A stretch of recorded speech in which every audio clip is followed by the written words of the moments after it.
without any doubt, the greatest bodybuilding show on earth. You don't want to miss this. Best show in the world. Well, I'm very excited. Best Arnold weekend ever. To your winner, Derek Lunsford. Fit Club started right here at the Strip, off Hacienda and Decatur. The energy, the grit, the place that set the standard for Vegas fitness. Then came Northwest, near Summerlin, sharing the Fit Club gym culture and vibes across Las Vegas.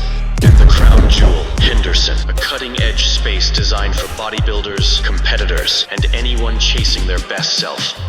Fit Club Las Vegas, now with 3 locations.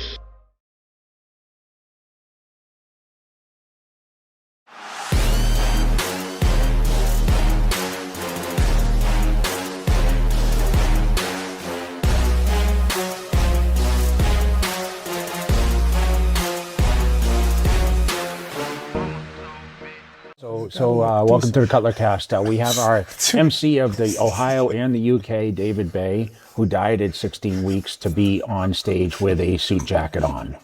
Dude, I was on the expo stage in a polo. How much of this are you going to cut out? But you were in a suit jacket. Yeah, but on the main stage, but on the expo stage for prejudging, I'm in a polo. Tell us a little bit about your prep. I mean, was it intense or? He's going to use this. No, it was like we're using this. It was like a, kind of like you figure what your diet would be up to about 6 weeks out from a show. That was it. I didn't do the last 6 weeks where it starts getting nasty, and not like I'm 6 weeks out right now, but that was kind of it. Are you getting ready for the, what is it called? What's the show out there? Badger State or? That's till later this year. We've got the South Milwaukee Showdown this next weekend. You think weekend. you'll do another show or? No.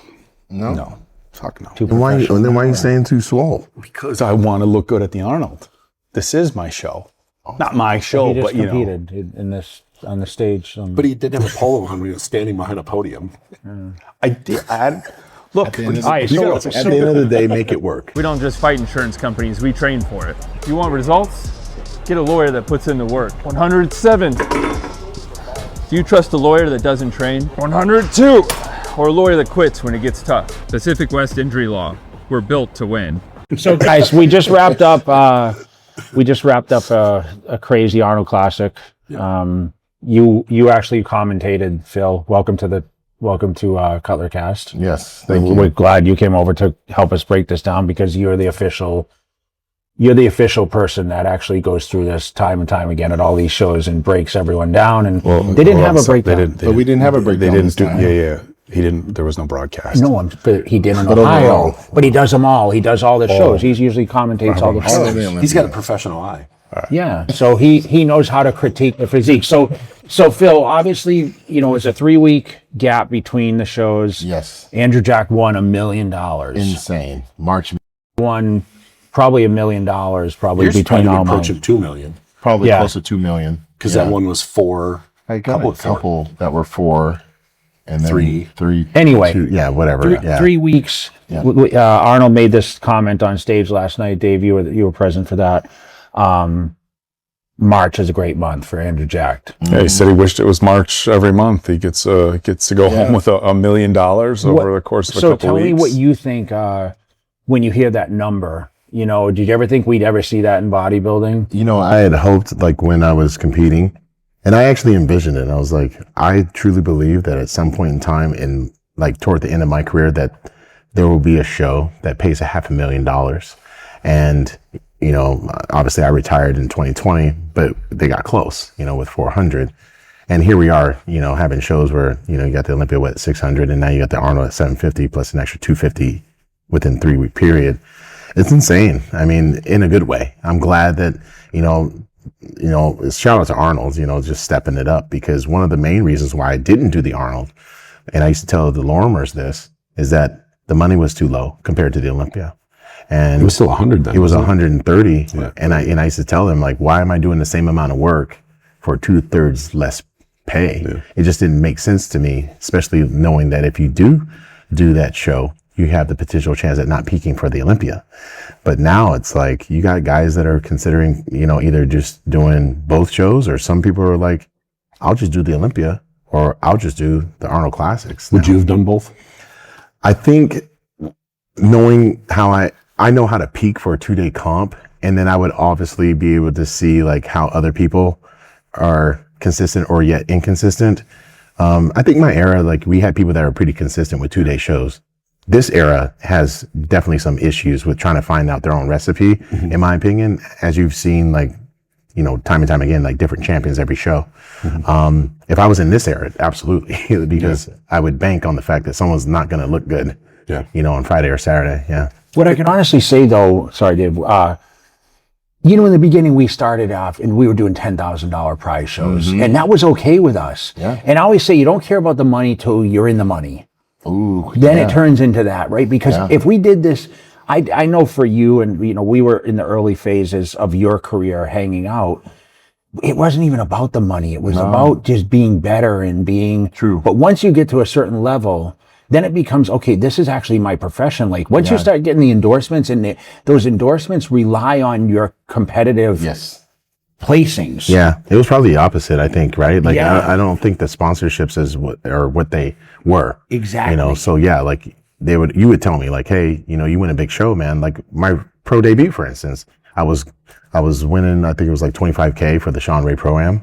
And, you know, that was a big payday. That was a huge payday at that time. It was 2006. And then I turned around and won in New York that following weekend.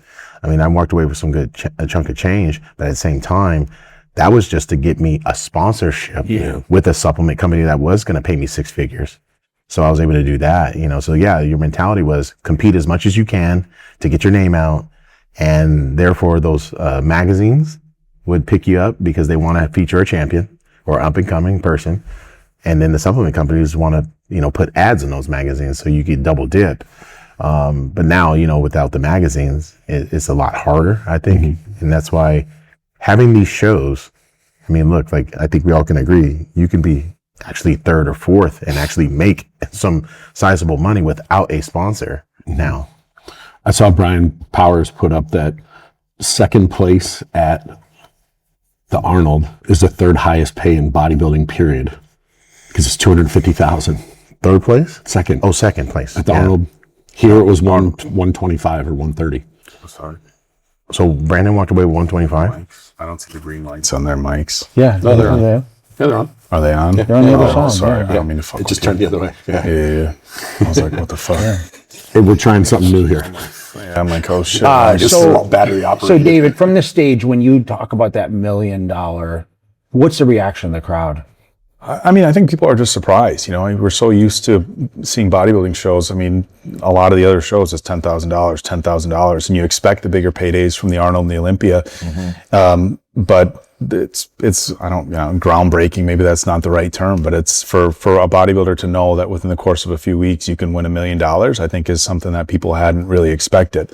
Of course, it's not at one single show, but for these guys, it's 3 weeks apart. I mean, so it's not like they're stretching it out over 6 months, but. I mean, it's a huge opportunity. You guys just talked about the 2nd place thing, and even down to 3rd place at both of these shows. You get guys coming in at 3rd and 4th, and if you got 4th at both these shows, you're going home with 6 figures over the course of a couple weeks. And I think that's where the really big opportunity is for the way the Arnold is set up. It's not just set up for the winner. You know, and of course, Andrew's going home with $1 million, and that's an incredible payday. I mean, the biggest ever as far as 2 shows in bodybuilding, and I think as far as the purse over a course of a year. We know Derek Lunsford, I think, won $1.2 million last year between his few shows, which I think was the highest a bodybuilder's ever earned over the course of a year. But Andrew's done that in his first 2 shows. But again, it's such a good opportunity for the guys even coming in 2nd, 3rd, and 4th. You know, we talked about Nick Walker taking 2nd in Columbus, and you know, hey, he's disappointed, but you still took home. He got what, $250,000, and he got an extra 10 for most muscular. You know, got an extra 10 for most muscular. Your first Olympia, that was more than any Olympia. Plus a hell of a comeback, guys. Right? Yeah, I mean, that was great. You know, we kind of broke that down. You know, I question though, why isn't he here? You know, that's probably the biggest question I have. This whole show, I sat back and after everything, absorbed everything, and I said, why isn't so-and-so here? Why isn't this guy here? What, like, we're missing guys that potentially, I mean, obviously Hottie couldn't come. Yep. I mean, he had probably some visa issues, but where's Nick Walker? I mean, where would he have placed in this contest? Well, I think he would have been in second again. I think, look, Andrew, for me, and to be totally transparent, I'm on the side of the stage. So I see these guys walking out. I get a different view, but I'm not getting the straight on view of the judges. But from what I saw, Andrew looked better than he did in Columbus. And that's not to say that Nick couldn't have been better as well, but with Andrew's structure and everything. But from where I stood, I think Nick would have been a solid second place again. That's no disrespect to Brandon or Patrick or anybody, but I think Nick would have gotten second again. And I mean, between these two shows, he's winning more than, the guys were at the Olympia a few years ago. Yes. I obviously I've known Nick for years through, work in media and stuff like that. I don't know him personally well enough to speak as to why he didn't come over here, whether international travel just isn't his thing or that. But, it was I don't want to say it was an opportunity missed, but look, Nick might be happy. Like, he might just left Columbus and said, hey, look, I just got $250,000. I'm going to stay in the States and prepare for whatever's next for him. But as far as this show, I thought it was a great opportunity. I was super happy for Patrick Moore coming over. So I was going to ask Phil, because Phil, you trained with Patrick. You helped him. I know he's been through some challenges about some confidence issues, and because he misses and then he comes back. I said to him last night, I saw him backstage, I said, please don't stop. Just whatever you're doing now, don't change a thing, because is he the happiest guy walking out of this show? I mean, Andrew Jack, he just doesn't show as much emotion, but I think Patrick Moore is probably the happiest guy coming out of last night. He hasn't won a show in probably 7 years. No, he won the Cal. Yeah, he won the Cal a few years back. That was like in 2019, right? No, it was 22 or 3. Yeah. He's won a show, but it's certainly not a payday. How pumped is he to come to? He was pumped. I mean, he didn't even have an invitation necessarily ahead of time, and the guy pops in the show. I give him a lot of credit. I mean, and Martin comes in, guys. Martin was off. Martin wasn't his normal self. And right. Not to say that hey, now Patrick Moore oversteps Martin's ability, right? I think that people hit or miss. Yes. Obviously, he went through some challenges, but listen, I'm so thankful we all connected with Martin. Yes, we got him here. You know what I mean? Dude, you have to come, right? Yeah, 100%. So besides him, I mean, now Patrick, talk a little bit about his mental state and what you had for conversation with him around this contest. I hadn't spoken to Patrick in a couple of years, but prior to that, he was working with Chris Aceto, and he had mentioned to me hey, there's some things I have questions about. So I had him come out to Colorado when Sheree and I were living there, and right before we moved. And I was like, listen, you need to train like an actual bodybuilder, and you need to eat like one too. And he didn't understand the eating part. And, my wife, she throws down in the kitchen. So next thing you know, within literally 5-6 days, he gained 10 pounds. And he was like, holy crap, I've been missing out. These meals that I were doing just weren't sufficient enough. So, he took that and ran with it a little bit. And, we worked on his confidence for the Cal, when he had won that. He has a sports background. He was into boxing and, football and all that stuff. So it wasn't hard for me to understand his emotional, I'd say mindset, I guess. But what I liked was the fact that although he didn't do well in Columbus, he did Detroit. And I know he was disappointed about Detroit. And when I seen him do this show, I thought, this is an opportunity for him to sneak in there, kind of like how Brandon Curry can sneak in. And he was able to do that. He came in a little tighter than he did in Detroit, and he did stick with it. I will give him a lot of credit because of the fact that he didn't have this on his schedule, and he took the call. It's like a fighter, hey, you want to fight? And he took it on short notice. He got on that plane, and he did what he did. But I give him a lot of credit also because of the fact that he had that Achilles injury. Yeah. And we have not had that. Yeah. That's something that is very detrimental to your physique. And although, one of the weaknesses that he has is his quad development. Imagine guys we don't have to say it here, you guys at home, when you have an Achilles problem, imagine trying to squat. Imagine trying to walk. You're going to walk different for the rest of your life probably. Yeah. And he held the legs for as best as he could. And he needed, and I told him, I was like, you need to come in sharper. Therefore, you need to continue to compete. You need to figure out that recipe of how do you get that roundness, that outer sweep. And, the upper body is fine. You just need to get harder now. Mm-hmm. And I think because of the fact that, he wasn't earning, with the sponsors and the placings, he wasn't able to reinvest in himself.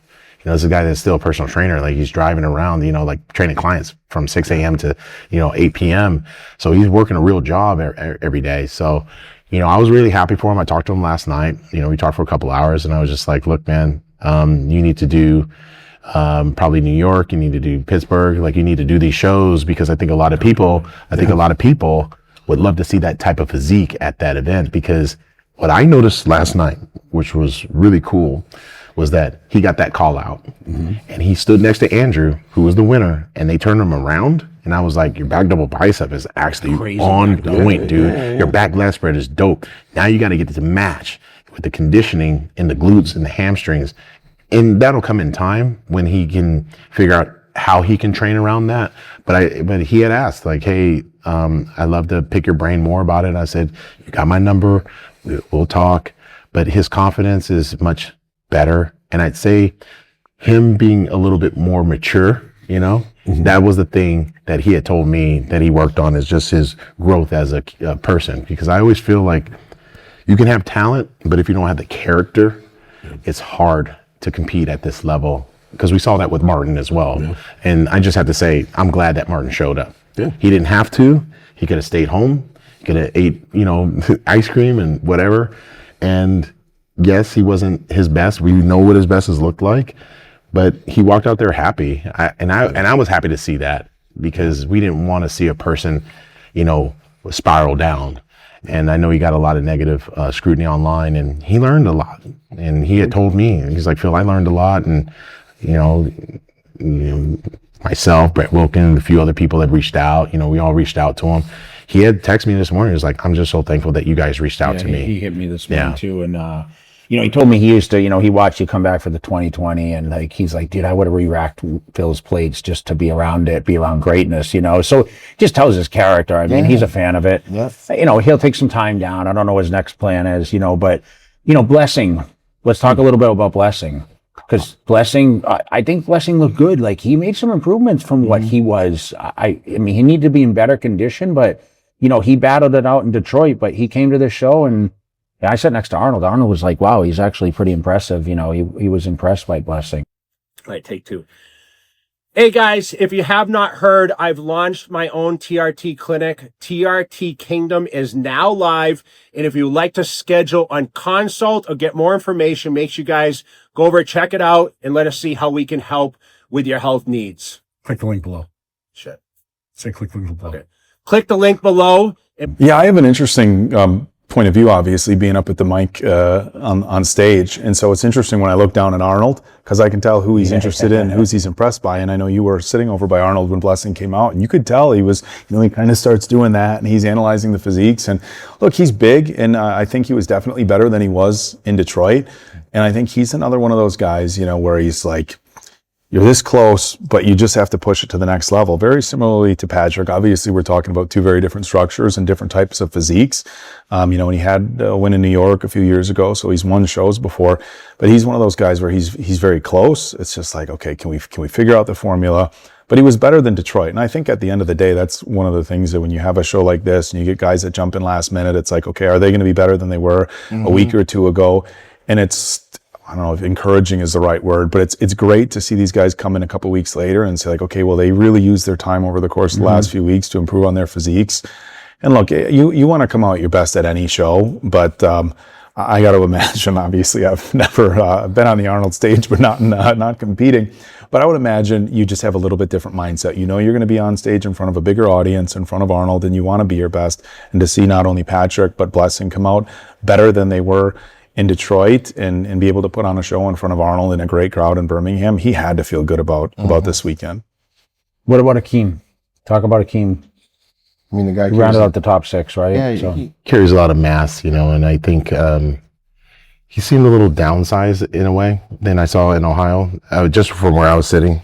But he always has a solid attitude with how he poses. Some of the side poses are crazy. That side quad shot that he has is just insane. Like the guy's legs, like when he's on, like you can look at his hips and then see the separation that starts at the hip flexor all the way down. I didn't see that last night, but we know that he has it. And sometimes guys just get tired. I mean, like it's not an easy trip to, train for Columbus. Well, you do the Olympia, train for Columbus. And then those 3 weeks, I will tell you, like training for a show, like I remember doing 2013 Olympia, and that was the one call out year. I still had to compete at the Arnold Madrid. Yes, man. And it's two. Was it 2 or 3 weeks? It was like 2 weeks later. My body was tired. I knew I couldn't carry that same amount of fullness. So I just came in sharper, a little bit downsized, like 8 pounds. And I still was able to get the victory, but it's hard. Your travel, everything, and the emotions from having a show, and then you want to get ready for 3 weeks and got everybody up your butt, like telling you how great you are, or people telling you suck, and you just having to shut off the noise and just really allow your body to kind of calm itself, and then you can recalibrate. You got to rehydrate. You got photo shoots. It's nuts. Well, 3 weeks has got to be a tricky amount of time in between shows too, because you might have a day or two where you can have a few meals, but I've seen some of these guys, and we've all seen it over the years, put on 20 pounds in 3 days, 3 days, or more. So it's hard to just go, hey, I just got on stage and just crank it out in peak condition for another 3 weeks. But you have to be really careful not to overdo it, because even 2 or 3 days of crazy eating can set you back 6 weeks. I think if you're in super shape, it's hard to put on 20 pounds, though. You've eaten, right? Yeah, we've eaten, but I think that's what it goes down to, having your own personal recipe for peaking. If you haven't really, I don't think a lot of these guys have actually truly peaked yet. They may have shown glimpses, but when I say a peak, that's Friday and Saturday. You might be better than those, one day or the other, but we're talking about peak. Like, you can say, like for me, like people say, oh, he's Mr. Saturday Night. You're not going to sit here and say I look like dog shit, on Friday, and then figured it out. It's more like, oh, I can't cuss.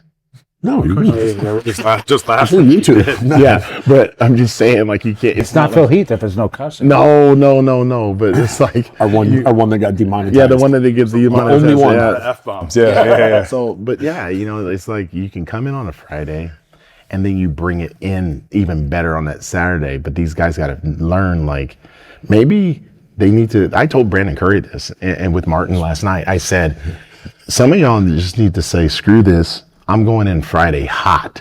I'm just going to go in guns blazing, because a lot of guys take a while to get their bodies peaked. And when I say a while, like we talk about a Hadi Chupin, right? The last 2 times he's competed, what did they say? Friday was just not good enough. So maybe if you just come in better Friday and just try to hold on through that muscle maturity. Get enough of a lead that they can't catch you. I think so, because Saturday is more of a confirmation.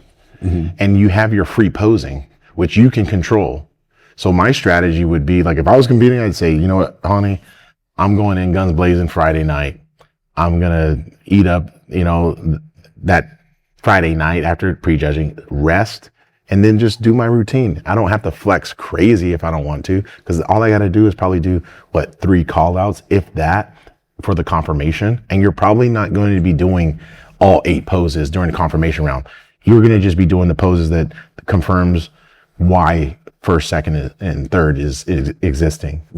Did Patrick look noticeably better to you on Saturday? Because from where I'm standing, again, I see him come out, and then I get a side profile. I can see a little bit of their posing, but it's interesting because when they're hitting normal poses, I'm seeing some of the detail that you're not seeing from the judges table.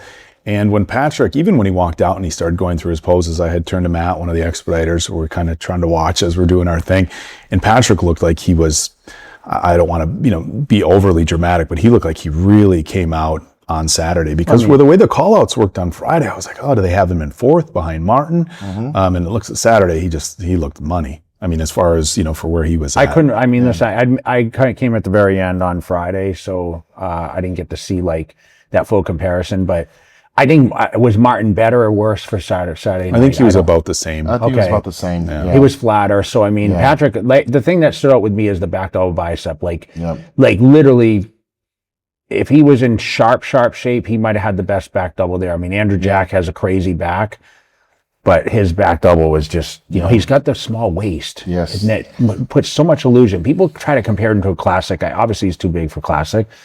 But like, he was the guy, I remember he placed top 10 in his first Olympia, whatever. And I mean, he had that crazy structure. And everyone says, when he fills out, the problem is it just hasn't shown up yet. Until now, we're starting to see, ooh, this guy's got some potential on, you know, obviously the lineup is a little different, you know what I mean? But I think, you know, he had a great showing. But, you know, the guy that was the most decorated bodybuilder on that stage, Brandon Curry. Yes. You competed with Brandon. Yep. He won the Olympia 2019. So you had stepped Set away. out, yeah. Okay. So, talk a little bit about Brandon Curry. What did we see from Brandon? Obviously, Columbus, we all spoke about this. I feel he was a little overlooked he was Columbus, tremendously right? overlooked. I mean, I was sitting in the, you know, in the booth, you know, watching on the screen, just like everybody at home doing live stream. But, you know, Brandon Curry is a man of resilience. This guy knows how to persevere through anything. He's one of those guys that you could tell that he doesn't get too high and he definitely doesn't get too low. Yeah. He's just right even keel. I mean, it's a guy that literally did the Arnold. You know, I had him. I wish they would have had like a 5-man call out in that prejudging on Friday at the Arnold, Ohio. Yeah. They went with 4 and they kept it on the outside. I felt like, I'll just say it, like I felt like being a Mr. Olympia and an Arnold Classic champion, he deserved he just deserved a chance just to see, just for us to see. Yeah. Maybe not for the judges, maybe they already had it in mind, but like I just wanted to be able to see in that lineup. And then Saturday, I felt like, you know, obviously in Ohio, like Martin looked better and Brandon, you know, was a little softer that day. But for this, the guy lost his luggage, not on his own accord. He had to wear someone else's posing trunks, you know? And I'm just saying that because it's little things like that. Stress. Little things like that will throw you off. But for him not getting too high, not getting too low, he kept his composure. He did good on both nights. And him being, what, 42? 42 or 43. Yeah, 42, 43 years old. I mean, I didn't see his conditioning fading. And in the past, I would see like let's say, you know, his glutes never got like super shredded, but they were dialed for him and they stayed that way. And his presentation is always on point. He knows the poses that he looks really good in. That front double bicep is insane.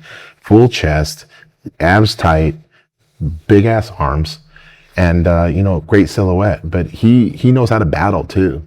And he didn't fade, which I was proud of him. You know, we talked last night and I was just telling him, I was like, bro, like you are the guy that if anyone slips, you are right there to take that placing. And he got second. I'm really excited for him. You mentioned the Friday night, you know, do you think him coming in with no pressure of like, people don't, like, they weren't really, oh, Brandon Curry's coming, he's in the mix. Right. Do you think that pressure makes him be able to land it a little easier at this point? Because, you know, he was a guy that was traveling, leaving his family, traveling to the Middle East. Now he trains back in the States, you know, he's very involved with his kids. His kid's a, you know, amazing football player and has all the children. So it's like he's being the father now and still splitting that time instead of being like Rocky style hidden away in Kuwait. I mean, you think he looks at this and he's like, man, like maybe I could have done this all along this way. I agree. I think that he didn't have to fly all the way out there to go do that. You know, of course, when you're out there, I was never out there for that extended period of time. And he hasn't missed a beat, Phil. Right. I think maybe that is in his head of like, man, maybe I could have done that. I always said like a man shouldn't have to fly out like that. You know, like I stayed home. I know Dexter would leave, but I figured, why do you have to travel all the way out there? I get it. Like you're in a dungeon, like, you know, you have the greatest facilities in the world. You know, people at your beck and call to go cook your meals and even rack your weights over there. You know, his own gym, huh? Yeah, you pretty much have your own gym, but you know, he did prove that like being home works and he gets to carry that into the Olympia now. And, you know, I just don't want him to get overlooked anymore, but I also want him to peak, right? Like, you know, you want it deservingly, but I just want to like, you know, at the Olympia, if the same scenario like in Ohio happened, I'm going to be pissed because I just feel like he's the guy that also knows how to grow into the prejudging. He doesn't usually fade.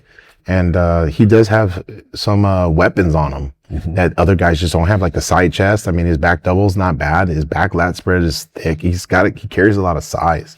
And he has that maturity on a lot of the up and coming guys too. And those people that don't nail it, again, like he went from what, like out of the top 10, you know, in a lot of people's minds, he was on no podcast. Like I watched on social, no one ever has him doing anything. And then he comes out and gets top 6. Now he's, you know, second at the Arnold next to Andrew.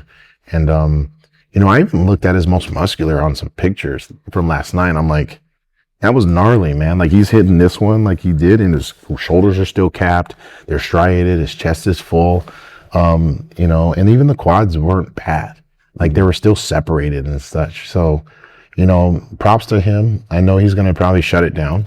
You think he will? I think he should go to Pittsburgh. I was just going to ask you, another 100. out of the top, I know 2 guys in this show that I would say keep going: Patrick and Brandon. Like they should. I think they should keep going, man. I think those 2 are going to be battling out some of these shows. I mean, you got Tonio, I think, is lurking there somewhere. I know a lot of guys like with you know, as we build up for Pittsburgh and New York Pro. Like, I don't know a lot of top open guys that are doing that show. Rafael Brandeo is doing it. The way Brandon looked, it's going to take one of the top 5 guys to be in a really good shape. So, I mean, what would you do, Phil? I mean, listen, it's different prize money. We're not talking $10,000 shows. Yeah, we're talking different prize money. I mean, Pittsburgh's 100. You got, it's a 100. And it's a one-day show, right? Yeah. I think.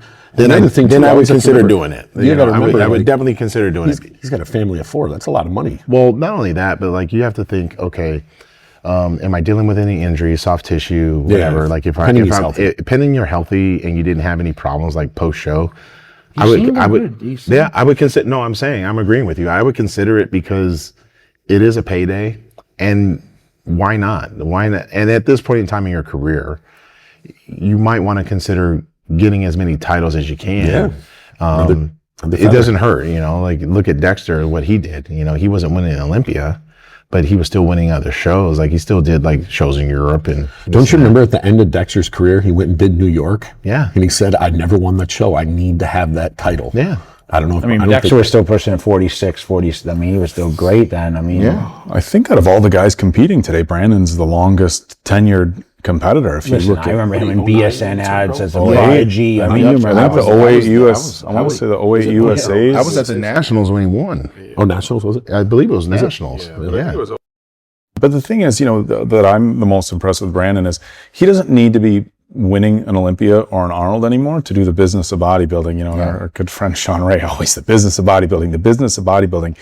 And a lot of people, you know, we want to say, oh, can he win this show? And now, of course, the conversation has changed about who's going to win the Arnold, who's going to win the Olympia. We're talking about, you know, Samson, Derek, Hottie, and now Andrew's name, I think, has to be in the mix. And Brandon's name might not be in the mix to be the winner anymore. But if he's showing up at shows like the Olympia and the Arnold, which, look, he's always going to get invites for it, right? And even if he's placing out of the top 2, he's still going home with 6 figures. And I think that's what people forget sometimes. Oh, Brandon was second, or Brandon was third, or Brandon was fourth. And if he does a couple of shows a year, the bigger prize shows, he doesn't need to be in first place. And look, does he want those titles? Of course he wants those titles, but he's also 42. There's a few people who have, you know, kind of pushed their way ahead of him. But at this point, he can still go earn, and look, and 6 figures wasn't what it was, you know, 20 years ago. Still 6 figures. But he can still go earn a really good payday. You know, he's walking home with over 6 figures from his last 2 Arnold placings. You know, if he goes to Pittsburgh or even the Olympia and he's in that 4th, 5th, 6th spot, he's still making money. And if, like you said, the big thing is, does he have any injuries? Does he have any sort of health concerns? And if the answer is no, and he can take a little bit of time off now, and you know, in 5 or 6 weeks, show up in Pittsburgh and then New York, or I think New York is ahead of Pittsburgh by 1 week this year, or is it New York and Pittsburgh, or Pittsburgh then New York? It goes New York then Pittsburgh. New York and then Pittsburgh. So he's got 5 weeks or so, and he can come back. And look, I think at this point, he would have to be considered a front runner for Pittsburgh. Maybe he's loving it. Maybe he's loving the lifestyle right now. But you know, I think he knows is his time as far as competing. You know, he's obviously on the tail end of his career, and if he can go out and hit a handful of these shows and make some big money. We know Samson's not going to be in Pittsburgh. We know Derek and Hottie aren't going to be there, at least from what I understand. You know, I don't think Nick's said anything about being in Pittsburgh. I think Martin, I think we can all agree at this point, maybe. I don't know, maybe it would be good for Martin to put the hammer down and try to really wow people in Pittsburgh. But I think for Brandon, he's doing the business of bodybuilding. He's been around a long time. He's smart. Like he said, he's got 4 kids, so obviously he's trying to make a living. But he doesn't need to do all the $10,000 shows. He can hit up a few of these shows, and even if he's not winning, he's still earning a good living as a bodybuilder. Mm-hmm. So momentum for Andrew Jack. How much momentum is this now? I mean, his confidence has to be on an all-time high. Primarily because although Samson wasn't there, Derek wasn't there, Hadi wasn't there this weekend.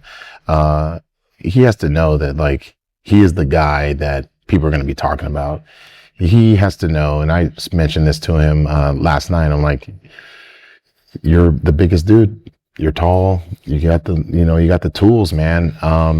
Now Samson's the only guy that has that height and some size as well. But then everybody else is short. I mean, they're very short compared to those two. So they're like two big bookends, in these call outs, really. Mm-hmm. It would be really interesting to see a Samson Dauda that actually nails it, and then Andrew Jack nail it. And I think that might be more impressive than seeing, the other guys. I don't know. But if you're Andrew, you have to be on cloud 9. I believe he's not turning off the gas anytime soon.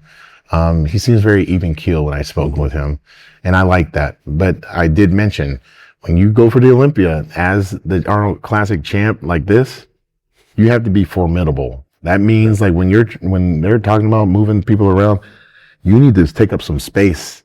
You need to really impose your will on a Derek, because you think Derek wants to lose? He's got a family too. You think Samson wants to lose?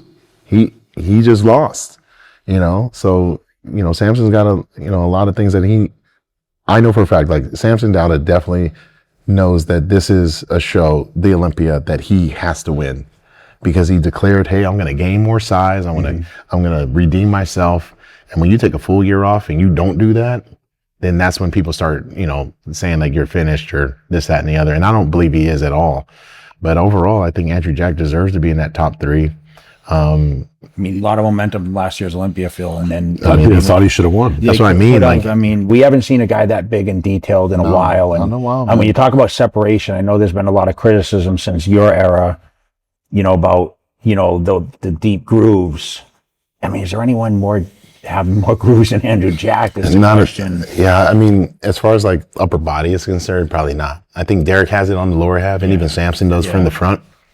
I think, look, I believe with Andrew's physique, if he can diet, I think if he came down a few more pounds, and get those glutes really sharp, because they're hard, but they're not like, if he can get that, and then he tried, I saw it last night, he actually didn't stand straight up on that side chest. He actually sat down a little bit. I noticed that too. He sat down. And I was like, he's got to get down a little bit lower, but if he can do that and turn it a little bit to make that hamstring drop, oh man, like that's where these shorter guys actually get him. Okay. So if he can, the way I look at bodybuilding is, you may not win every pose, but how bad did you lose that pose to a person? Did you just get waxed, or was it like just by a little bit? If he can lose just by a little bit to maybe on a couple side shots, he can win that front lat spread. Like his chest is like hitting his face, he got badass front double Baye. His ab and thigh is dope. I like to see him try a different flow of his most muscular because I feel like he's a little too bunched up. But if he can be a little bit wider, because he's a wide guy, I think if he could take up more space, he's going to dwarf someone, because he has the cap shoulders, and his arms are huge. So I think just those little things, it's not like he doesn't have the weapons. I just think that there's a little tweak here, a little tweak there. And if we see those improvements, I think that he's going to, potentially win the Olympia, potentially. He has a really good chance. That was the first time you kind of saw him up close like that last night in a while. Remember we were here a few years ago when he won, and I still think he has some ways to go and he's so fresh in this. He hasn't been competing that long. So 4 years. I still think he can improve. He has some knockout shots, but when you put Samson in condition, you got Derek Lunsford, who we know is just a madman when it comes to what he's going to show up in a year of his rest.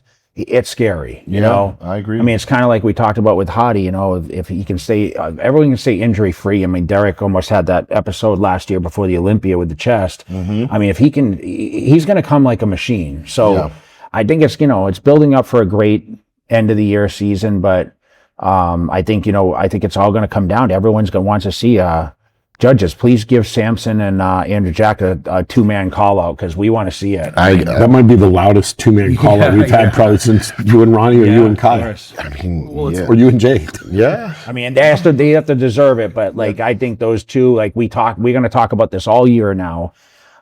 Samson, I mean, you guys saw him this weekend. Massive, dude. Like He was. we were having dinner, and then Arnold was like, you know, Arnold's Arnold, and he was like, how much you weigh? He said 340, and he was like, oh, why do you go up just to come down? Why don't you just come down? And then Samson immediately was just like, No, Arnold goes like this. He goes, I know you're 340, and he goes like this, like you have a gut. And Samson picks his shirt up, and he's like, oh. yeah, Arnold like what? Like oh. Samson's arms this weekend. I mean, Well, they taped him at 24.8. it was. I mean, he's. I mean, That's ridiculous. it's. I mean, guys, it's. I'm sorry. I mean, it's one thing to. 24.8. It's one thing to see the pictures online. Of course, we've said this for years. It's one thing to see pictures online and to see people in person. And of course, I didn't get on the media side of things until Ronnie had already retired. Of course, I was there to see you and Rami and of course Ruli with some of the craziest arms. But I mean, as far as just seeing somebody standing there, I mean, Samson is absolutely massive right now. I mean, it is ridiculous. And for as big as he is, his waist still looks good. He still has really good shape. I mean, it's as cartoony as anything I've seen, I think, since we first saw. I would have loved to see him in a Rami suit walk last out. night. What- You think they could make a suit to fit him, Phil? I mean, you remember how my shit was like a 10. Remember my stuff? How when you won the Iron Man, it was hanging off. Yeah, because the crotch was like down to my knees. You know, That was a different style. Yeah, but that was Suits when used to- you remember Jordan suits and all the suits used to basketball fit players. different. That was a different style back then. But Can they do it?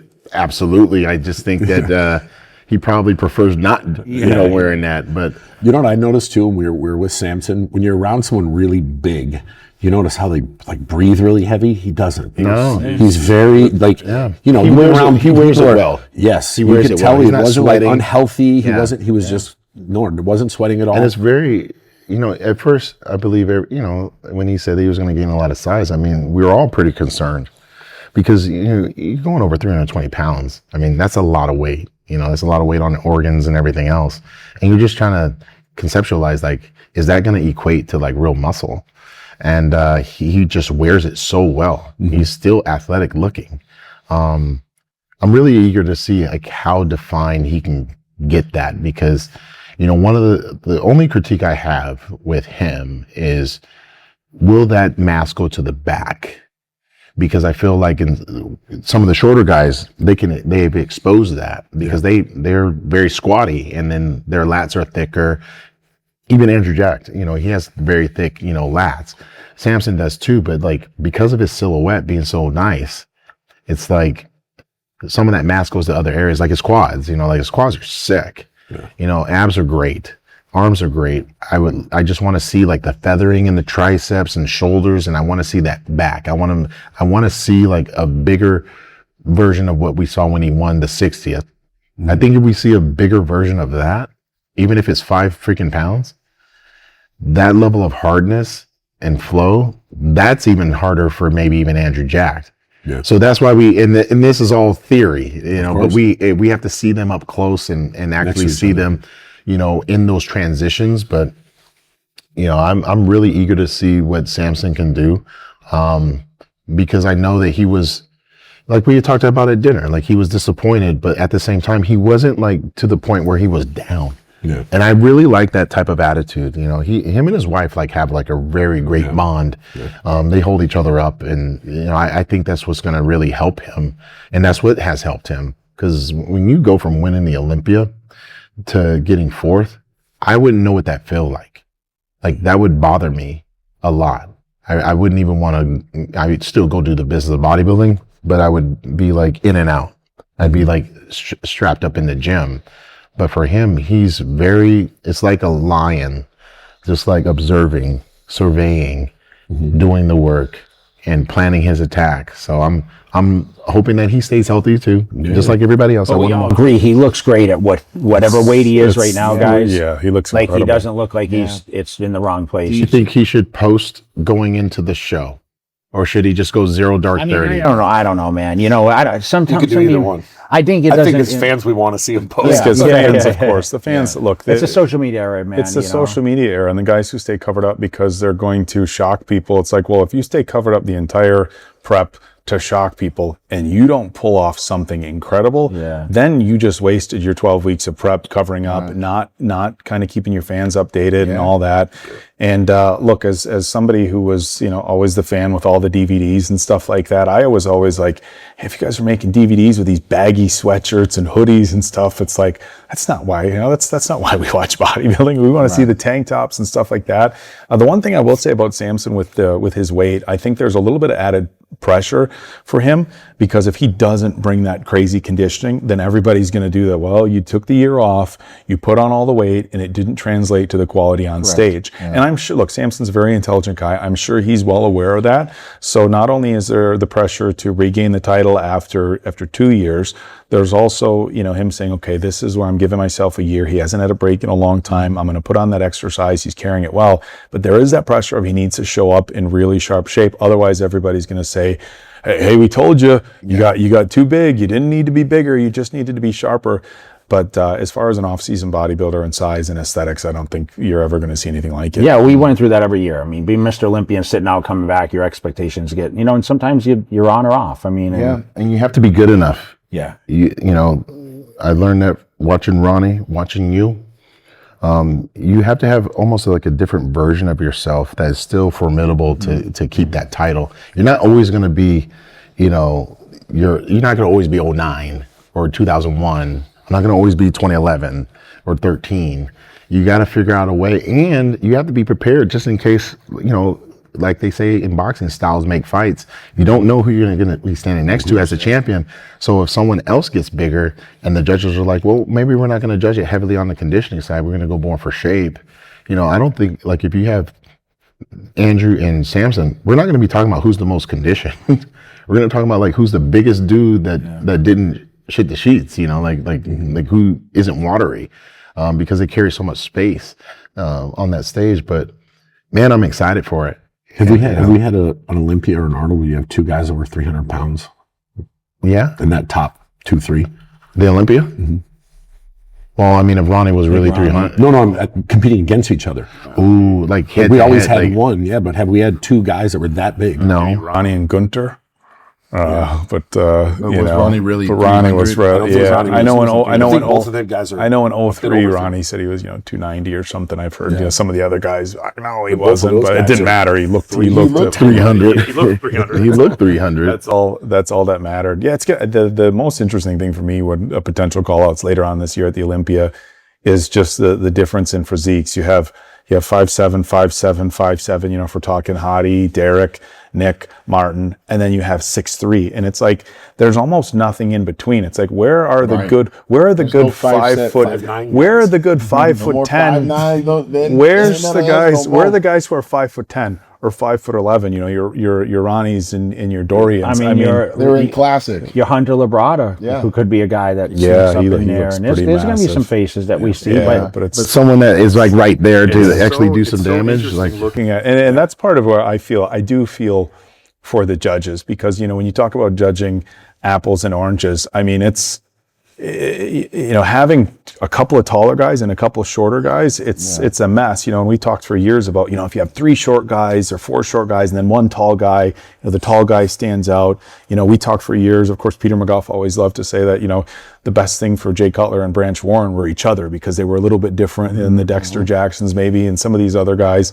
And now it's just like you get tall and short and like nothing in between. It's a tough judging call. Yeah, talking about heights and weights, we want to cover classic physique. Wesley wins in Ohio. Mike doesn't make. I don't even know what happened. Ohio and Detroit. Yeah, and then comes here. So let's talk a little bit about, because obviously you're very close to Mike. How much did this mean to him, and what did you guys think about? So like behind the scenes, Mike's in Vegas, and he had a lot of obstacles and just other things I can't necessarily speak about, but the fact that he didn't make weight, then he didn't get his application in time to do Detroit, so he missed out on 2 big paydays. Yeah. For him to come here, make weight, and then still put a physique on stage that people thought, a lot of people thought he's going to lose all this weight, so he's not going to look the same. I thought he looked better here than when he was 6 or 7 pounds bigger. And then for him to go beat Wesley, who's on this high. Yeah. Mike came out Saturday, and again, this is from my angle. He came out, or rather Friday morning for prejudging. He looked like he was a little bit flat. I mean, and now flat when we're talking in the context of Mike Summerfield, his physique is absolutely incredible. But just he came out, looked like he was a little flat.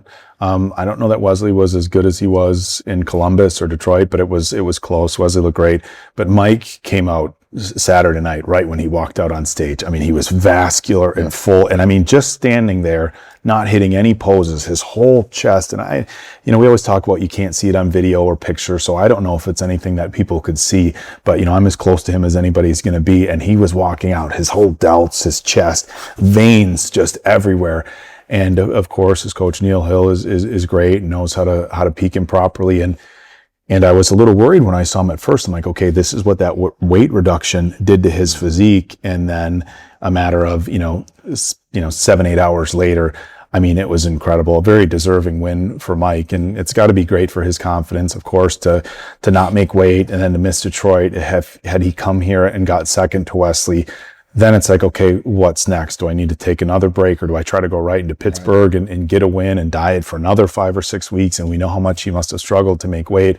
So I think it was great for Mike. I would like to shout out Wesley, because if you've seen, Wesley's like the nicest guy, right? He's so classy. But he was, they asked him after the show what he thought about it. And he, cause, some people favored Wesley, and he said, Mike won fair and square. He's a great champion. Wesley's saying this is great for the sport because it's a rivalry.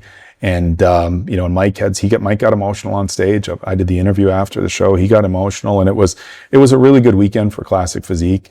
And I think it was great to see Mike come back. But again, I was a little worried about the weight loss when he came out for the first round of prejudging. But man, when he came out on Friday night, it was impressive. And I don't think that losing we know he had to lose muscle to make weight. Yeah. I talked to some of the judges in Columbus after he didn't make weight, and I said, can he cut weight or do the sauna? And there were some of the judges who were like, no, he is peeled to the bone right now. He's not going to make weight. So we knew he had to lose muscle. He didn't have to lose any body fat or lose any water. But he still came out looking really, really impressive. And I think with the way he came out on Saturday night, nobody was looking at that physique and saying, okay, this is a depleted physique, or this is a physique that was subpar for Mike. And of course, we had some height controversies last year. And that's the other thing. I think any height controversy or whatever, with his hair being too tall or the height or the weight, speculation in Columbus, but I think he shut all that down this weekend. Absolutely. Did it help his physique though? Did the balance, bringing it down now? Does he have more of a classic look? Because there was all this talk like he needs to go to 212 or he needs to go to open, because I felt like his legs were so dominant, right? And so round. Yeah, and like he still, to me, he looked like his bottom was, but it seemed like now it's more balanced. Mm-hmm. So it's like it's almost like, wow, did it even off his physique and make it even more competitive for him? I think so. I think that's why they rewarded him. And I know that the judges were probably questioning that as well. Like, what is he going to see? What are they going to see? Just like what you're pointing out. I, for one, liked it when he was bigger, but that's just because but of course it's a muscle show, but it's not like he didn't have pop. And when we're talking about classic, you want to have, the legs, the upper body, everything, but the way he poses, he knows his body so well that even with whatever it be 5 or 6 pounds, he knew what his strengths were, and he was rocking it. And like, I watched his routine, and I was just like, there's a lot of the time when you pose and you're, wanting to cup your ear to get the audience going, people are just like in awe, with how he was able to just make everything flow naturally, and it wasn't forced, and he was very confident with it.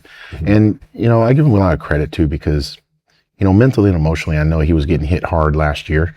Mm-hmm. And then going in this year, with everything that just happened, you got to remember, like, he was dieting for these 3 shows. Yeah. So his body could have been tired too. Yeah. And his emotions could have been all over the place. And maybe that's why he was emotional, because he's like, wait a minute, like I was denied. I had all this adversity. And that's what bodybuilding is really about. It doesn't matter if you're amateur or pro, or even a person just watching, even this podcast. It's like, everybody goes through adversity. The question is, are you going to step into your own personal greatness and get the job done?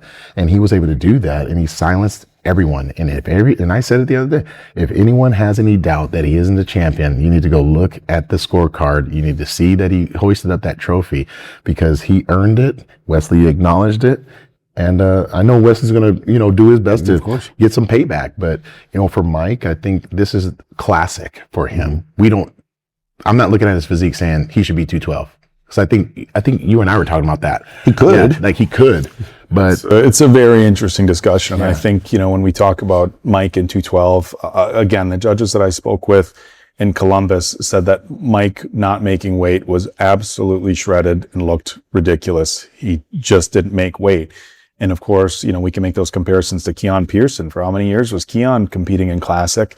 And then he goes to 212 and looks phenomenal. And he really, he's really able to put on the size that he needs to fill out his frame. But that's a discussion that can be had for so many guys over the years and in an ongoing discussion about Classic Physique and their competitors as a whole. If we look back at your Sean Rays, your Dexter Jacksons, even your Sean Rodens, yourself, if you had said, this is the weight cap I need to stay under, I think in today's we can go in on today's and on landscape, a lot of the great bodybuilders could have been great Classic Physique competitors. Tell me that you would have been Classic. Yeah, I guess. What's the weight cap on 5'9"? If you're over 5'9", it's like 216, I think. I was 5'10". I was winning. I won in New York. Right? Yeah, I was 208 when I won in New York Pro. You could have been Classic. Yeah, I won the New York Pro at 208. I won the Sean Ray at 212. Classic and then go to the Open the same show. I would have asked. Of course, I would have asked. David Henry did too. But what does Mike look like if he goes the other direction? Because we know he was pulling weight to get to Columbus. He wasn't as big, and more recently we're talking about Urs. And Urs, I think Mike's got a little bit better balance. I know Urs has to fill out more in his upper body and his arms to kind of balance those great legs. But I think that's going to be an ongoing question always with the Classic Physique division now is what if these guys push to the Open? And you can make the same discussion for 212 to Open. We look back the last 7 or 8 years, you have William Bonac, you have Hadi Chupin, you have Derek Lunsford, all guys who were 212 guys that have very successfully transferred into the Open. And so I think it's going to be an ongoing discussion with Mike. He might very well be a very successful 212 competitor, and in 2 or 3 years we might be saying, hey, does Mike need to go to the Open? So it's a matter of what they prefer. He seems like he really loves that division, the posing, kind of the art of it all. But I don't think he's thinking quite that far ahead. I think he's just trying to, the cliche. He's just going to enjoy the win. How does that physique do at the Olympia? What we saw on Friday night, Mike with Ramon. I prefer making those comparisons. I love. Just being the dick. I love.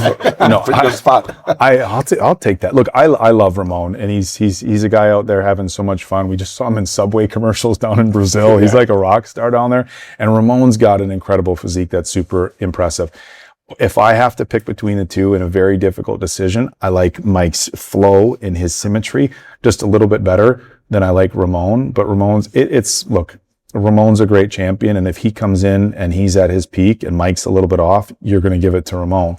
But at Mike at 100% and Ramon at 100%, I think it's close. Look, and this might be controversial, but I think even Mike at 100% and even Bumstead's last Olympia, I think it was very close. Now you take Chris in 2022 or 2023. Which year was it when we were at the Venetian Convention Center? Chris came out. His side leg looked like a goddamn horse. Yeah. And it was the most lights out thing I've seen. I think it was 23 when Chris came out. It was the most lights out thing I've ever seen since you in 2013. But Chris was a little down. We know he's battled some injuries, but so I think he's right at the top with everybody. And I'm certainly not saying that to Doug Bumstead. I love that guy, but it's just to say that Mike is right at the top with all the Classic Physique champions that we've ever had. But it's just, it just comes down to the same thing we talk about year in and year out, that he's got to show up the day of the show at his best, because at that level, there's almost nobody can afford to slip in Classic Physique. No, it's too close. There's going to be a lot of stories in 2026 with other shows that come about, but this weekend was about evolution of a lot of things, right? We saw the prize money. Arnold, we got to eat dinner with Arnold last night, which was absolutely awesome, guys. Everyone got a picture with Arnold. And I said to Arnold, he went around the table and took pictures with all of us. And razzed everybody. And razzed and had something to say. And then, he put his hands on Phil's shoulders and says, well, those traps. And then he went to the next guy. And then I'm like, hey, don't forget, he tied you, Sir Seven. And Arnold's like, why do you gotta bring that up? You have to remind me. And but it was pretty cool. Like, it was funny. And listen, I'm Brian and the staff. And I mean, it's so cool to hang out with Arnold. Can you imagine, like, this many years later? And even when we were competing in the show, like, we didn't get the chance to really hang with Arnold. Nope. Like this all. And no, like literally hanging out last night, just shooting the breeze. And he went around the table, and it was kind of a thank you to the staff and everybody there. And he went and one by one roasted all of us. He was behind me, said take a picture, and they said do that over. We're trying to get a nice photo. Why are you letting your stomach hang out? And I'm like dying laughing. When you laugh real hard, your stomach's coming in anyhow. And he goes to the next guy, and I mean, he just went around the table, and it was. What did he say to the last guy? Like something like, "Hey, I couldn't fix you." Yeah, I can't fix you. Yeah, I mean, look, not all of our team are all former competitors and stuff like that. We have an incredible staff, but working out's not some of their things. But look, it was basically Arnold just roasting everybody. What it reminded me of is like Liar Liar with Jim Carrey when he went in the boardroom and just like roasted everybody, but everybody was dying laughing. I mean, we could barely compose ourselves, but it's different seeing Arnold in that capacity because he's really, people ask, what is he like? And it's like, he's honestly just one of the guys. I have a group chat with a bunch of, my college buddies, and we're all in our mid-40s. And the joke is, don't let anybody else see our group chat because they're going to realize like we haven't matured a single day past 20. And Arnold he's still, just he's just one of the guys. And it's so, and my interactions with him are kind of limited. Of course he has nice things to say at work and we do some business stuff, but to be there when he was just roasting all of us and just kind of being in his own element, it felt very much like Pumping Iron when he's kind of sitting there playing the mind games, talking shit. You guys didn't see it, but he gave as we were welcoming Brian Powers, the executive director, out to say his stuff, Arnold was sitting right out there, and he ribbed him hard, and we were all just backstage. I mean, he does it with a deadpan face. I'm not going to repeat what he said, but he gave Brian the business, and we're all on the side of the stage, just got laughing, and Arnold's kind of there, kind of chuckling. But he's people ask what he's like. He's he's hilarious. He's great, and he had a lot of fun at the seminar yesterday. We had one of the local a TV and radio host, Jenny Falconer, who's very popular over here in the UK. She's been on the morning shows. She did the seminar and did a great job, and he was really, really in his element at the seminar yesterday. Yeah, it was great. All right, so I'm going to put you guys on the spot before we wrap this up. So, favorite Arnold movie? I'm going to put you on the spot. What's your favorite Arnold movie? Predator. Really? It's got to be What Predator. about you? What do you think? Oh, yeah? He's going with Twins. I was Terminator 2 because that was like... T2 is dope, though. That was like the first movie. I walked out of that movie theater and I was telling Matt the story last night after we took the picture. It was very emotional for me because that was like, I have to be a bodybuilder. And you think his physique is outrageous. And looking back now, I'm like, well, he probably wasn't that big, right? In Terminator 2, but I was like, he was, So what about you? True Lies. Okay. Yeah. Those are all They were talking about True Lies last night. I think someone was watching it. So one time in 2019, I got to go to his office, which is right around the corner from Gold's Gym. I don't know if you've ever been. It's on the second story. And when you walk in there, he's got all the memorabilia from the movies. He has the shotgun from Terminator 2. Yeah. He's got the Predator in front, but he's got like the plane that they flew. It was like a smaller version, and he has it hanging above the pool table. So for all the different movies we saw, but it's like a certain size, and they just filmed it. But it's hanging right there, and you're like, oh, that's one they filmed. But he has all this cool memorabilia from all his movies as you walk down the hall. And Twins was funny because he said it was the film that he made the most money off of because the studios. I love this story. The studios didn't want to back Arnold doing a comedy film. And he had the script with the director and Danny DeVito, and they thought they were going to do great. And the studios were like, no, you're an action star, do another action movie. And so Arnold was like, well, what if I just don't get paid? And they were like, okay, you're in. He's like, but I want 33% of the profits. And they're like, yeah, okay, we're good with that. And then it went out and made a few $100 million globally. And you have Arnold who's getting paid obviously big money for his action films and goes in and makes Twins.